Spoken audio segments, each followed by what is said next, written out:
ஓம் ஸ்ரீ கல்கி அகத்தீசாய நமோ நமக. 108 தின ஆத்ம காயத்ரி சாதனாவினை மேற்கொள்பவர்களுக்கும் 48 தின ஆத்ம காயத்ரி நோன்பினை ஏற்பவர்களுக்கும் ஸ்ரீ அன்னபூரணி வழங்கிய அருளுரை.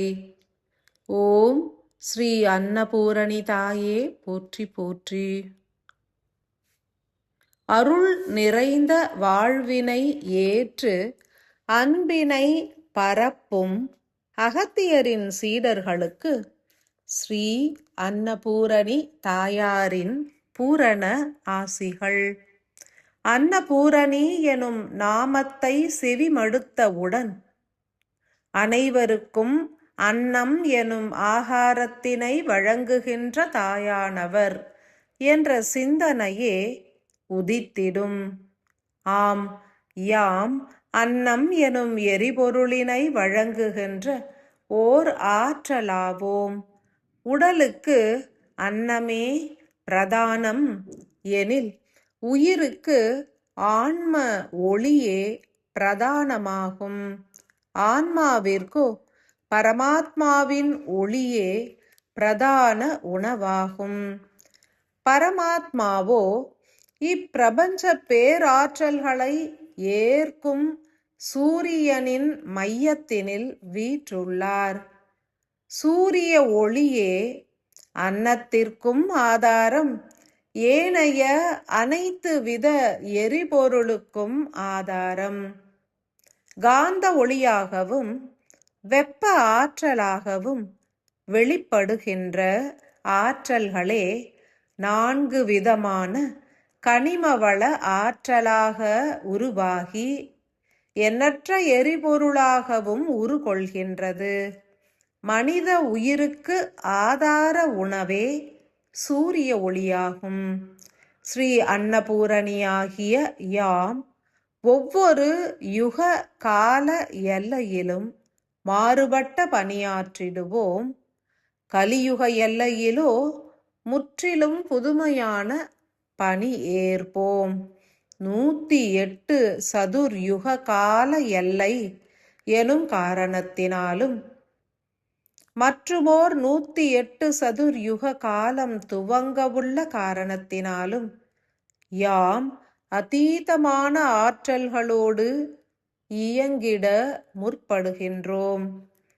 எமது ஒடுக்கம் என்பது தீவிரமாய் நிகழ்வதினால் பூரண ஆற்றல்களையும் இப்பூமியிலும் மானுட சிரசுகளிலும் ஆதி விளக்குதனிலும் விதைக்கும் பணியினை ஏற்றுள்ளோம்.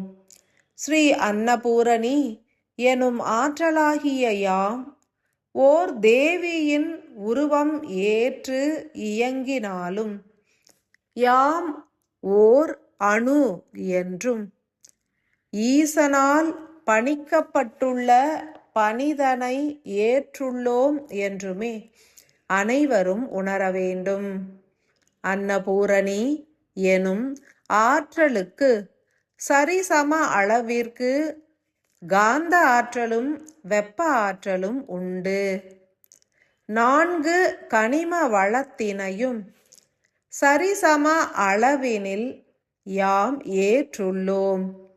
எனினும் ஆற்றும் செயலிற்கு ஏற்ப எரிபொருளினை மாற்றியே அமைத்திடுவோம். மானுடர்களின் சிரசினிலும் யாம் 4 வித கனிம ஆற்றல்களையும் பொழிந்திடுவோம். தேவைகளுக்கு ஏற்ப மனிதர்களுக்கு எமது ஆற்றல்களை நல்கிடுவோம்.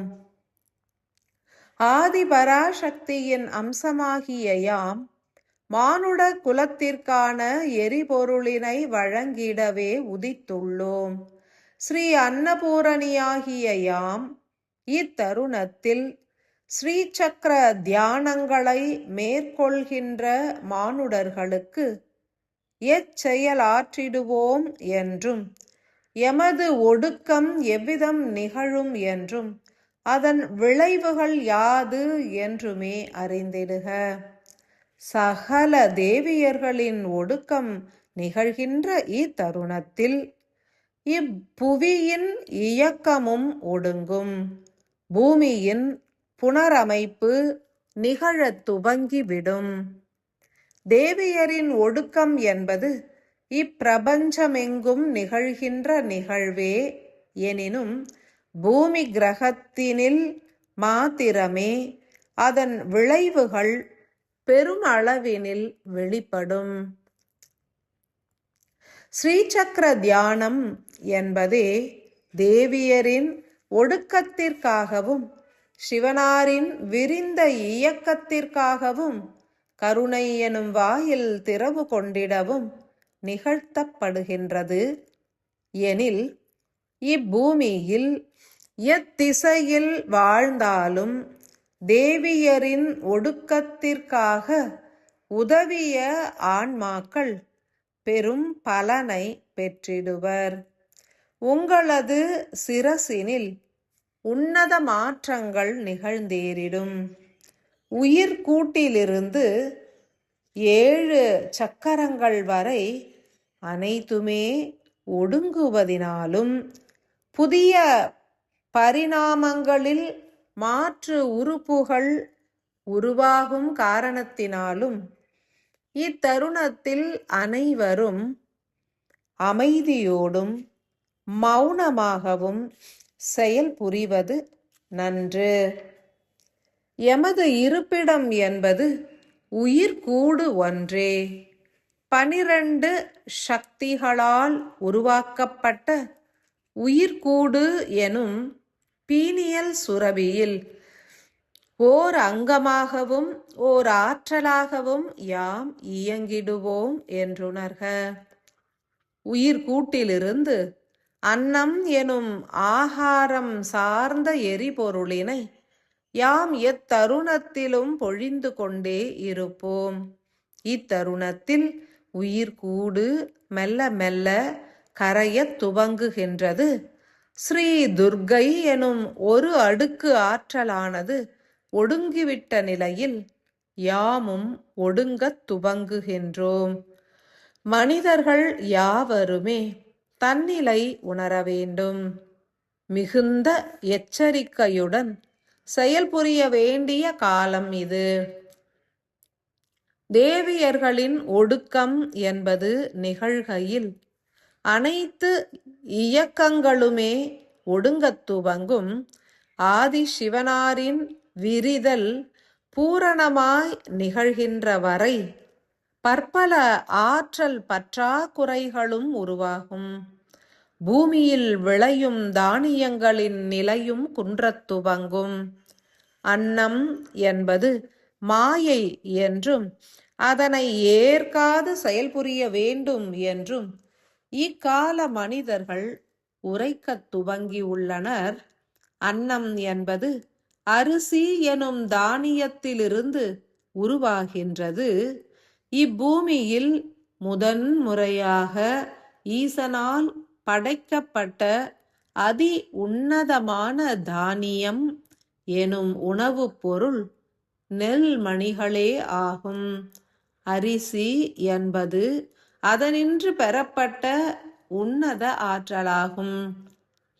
இக்கால மனிதர்கள் அன்னத்தினை சீராய் ஏற்காத காரணத்தினால் ஆணவ கழிவுகளும் ஓங்குகின்றன.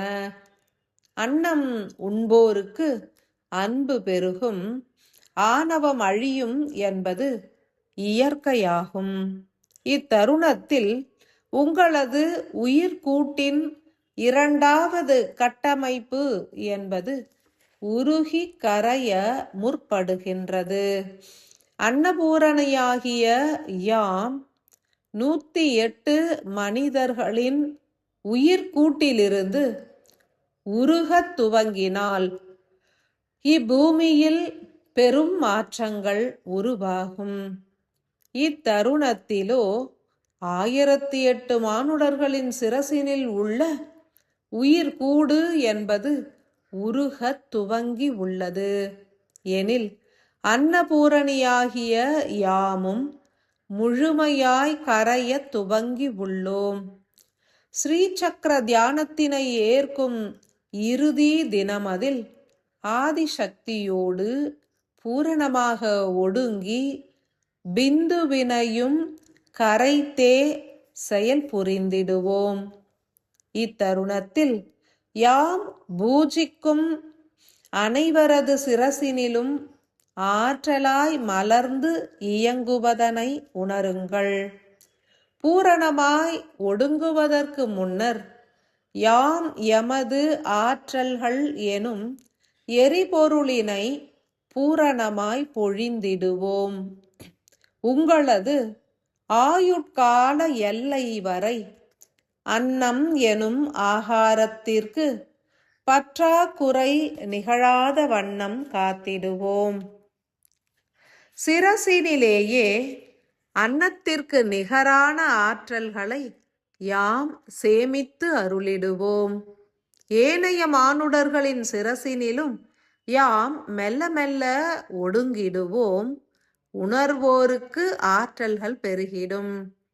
உணராதவர்கள் அதனை ஏற்று இயங்கிட இயலாது நிலைத்திருப்பர். இப்பூமியில் இனிவரும் காலங்களில் நிலத்தினால் பல பிரளயங்கள் உதிக்கும். அன்னம் எனும் நெற்கதிர்களின் விளைச்சல் குன்றும், தானியங்களின் விளைச்சல் குன்றினாலும் சத்தியயுக வாசிகளாய் மலர்பவர்களுக்கு அவை என்றும் குன்றாது கிட்டிடும் என்றுணர்க. அன்பினால் ஓங்கியே செயல் புரிபவர்களுக்கு நன்மைகளே விளைந்திடும். சிரசின் ஆற்றல்களும் ஓங்கியே நிலைத்திருக்கும். பூமியில் விளைகின்ற ஒவ்வொரு நெல்மணியும் ஏனைய தானியங்களும் தரம் குன்றி செயல் புரிவதினால் புதிய வீரியமான தானியங்கள் ஈசனால் அருளப்படும்.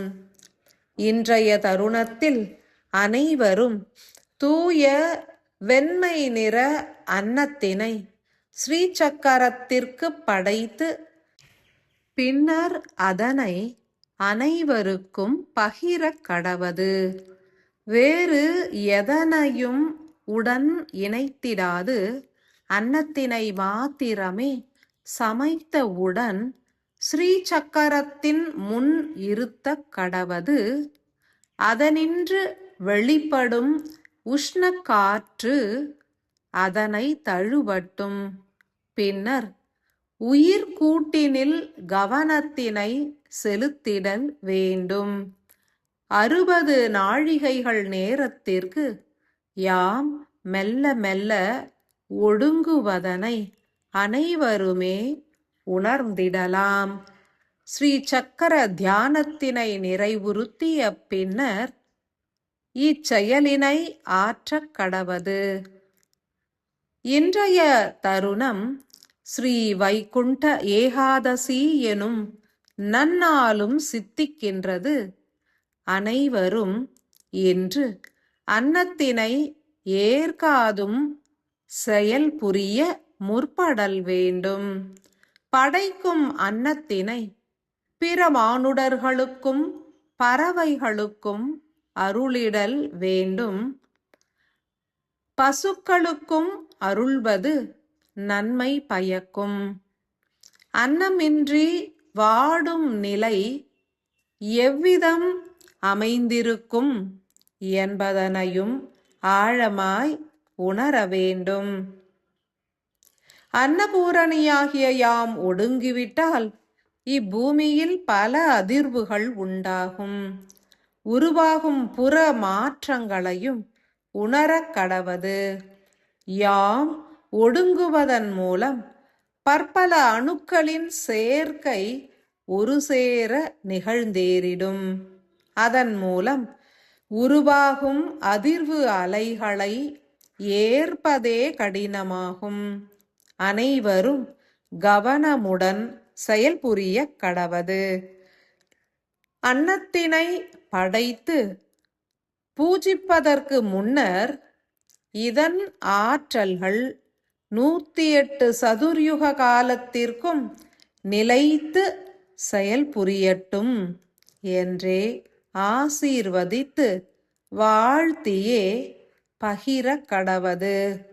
நீரெடுத்து நிலம் விடுத்து பிரார்த்தித்து அன்னத்தினை படைத்து பூஜித்த பிறகு சிரசினில் நிகழ்பவற்றையும் உணரக் கடவது.